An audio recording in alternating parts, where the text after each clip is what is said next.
রবিবার বিধায়ক রতন চক্রবর্তীর উদ্যোগে আগরতলার বলদাখাল জামে মসজিদে ইফতারের আয়োজন করা হয়।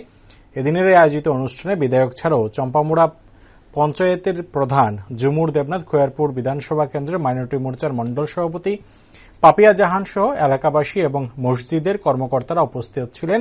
এদিনের আয়োজিত অনুষ্ঠানে বক্তব্য রাখতে গিয়ে বিধায়ক রতন চক্রবর্তী বলেন, মৌলবাদীরা সবসময় ধর্মের ভুল ব্যাখ্যা দিয়ে যুব সমাজকে বিপদগামী করে তোলে, যার কারণে হিংসা এবং সাম্প্রদায়িকতার সৃষ্টি হয়। আমরা আগের চেয়ে অনেক এ বিষয়ে সতর্ক হয়েছি। আমাদের দেশের মানুষ ধর্মের প্রতি আনুগত্য রয়েছে বলেও এদিনের বক্তব্যে তুলে ধরেন তিনি। অপচয় বন্ধ হোক, সবাই সবাইকে ভালোবাসুন, ধর্ম নিয়ে কোনো সংঘাত নয়।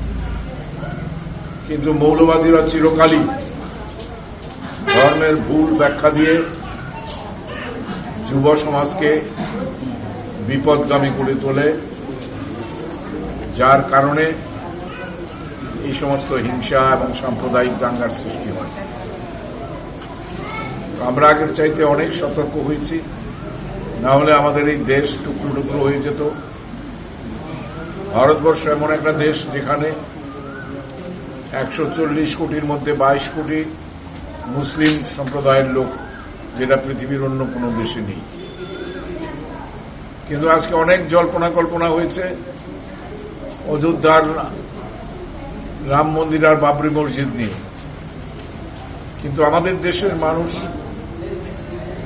ধর্মের প্রতি যেমন আনুগত্য তার আছে, তেমনি ভারতীয় সংবিধান এবং বিচার ব্যবস্থার প্রতিও তাদের আনুগত্য এবং মান্যতা অপরিসীম। না হলে যখন সুপ্রিম কোর্টের রায়ে রাম মন্দির হয় এবং বাবরি মসজিদের জন্য জায়গা দিয়ে সেটা নির্মাণ করার জন্য সরকারকে নির্দেশ দেওয়া হয়, তখন কিন্তু সমস্ত ধারণাকে ভুল প্রমাণ করে দিয়ে কোথাও কোনো দাঙ্গা হাঙ্গামা বাজি বন্দুক ফোটেনি। এটাই ভারত। এই চমৎকারিত্বই পৃথিবীর অন্য কোথাও নেই। কাজে আমার বিশ্বাস